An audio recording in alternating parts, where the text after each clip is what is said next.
Assam Chief Minister Himanta Biswa Sharma today said that the BJP will fully back the All Bodo Students Union APSU in its efforts for the unification of the BPF and UPPL, the two main political parties in the Bodo heartland. Well, Sharma reaffirmed BJP's position on the matter, stating that the unification of both the parties will help better in serving the people as far as the government's welfare push is concerned.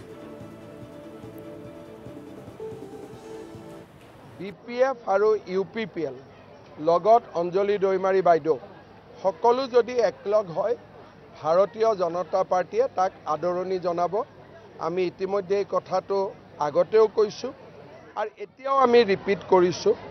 যে বিটিআৰত এটা ৰাজনৈতিক দল হলে আঞ্চলিক দল এটা হল BJP ৰাষ্ট্ৰীয় দল কথা পাতিবও ভাল আলোচনা কৰিবও ভাল আৰু বিজেপি দলেও ইলেকশনৰ আগত যদি দুইটা দল একত্ৰিত নহয়ও পিছত হলেও বিজেপিয়ে নিখিল বড়ো ছাত্ৰ সন্থাক সমৰ্থন দিব যাতে দুইটা দল